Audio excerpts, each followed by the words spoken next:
ওই ইয়েটা আর কিছু করার দরকার নাই। হ্যাঁ হ্যাঁ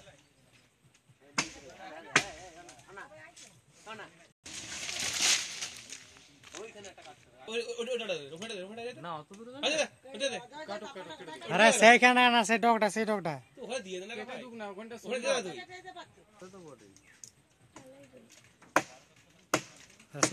কেটে দিলে তো হয়ে যেত, তোরা কাটতে হবে।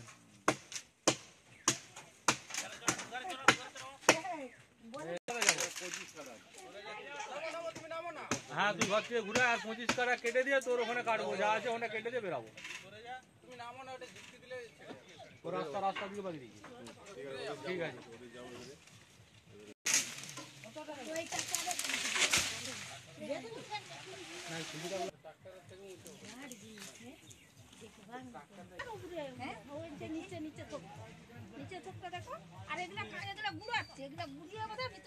ছানি কেটে দিয়েছে, ছানি ছানির মতন কেটে কেটে হাত দিস এটা ভালো ছানি কাটা। একবার দেখবে না পলইটা কাটছে তো দেখবে, তুই চল না দেখবি।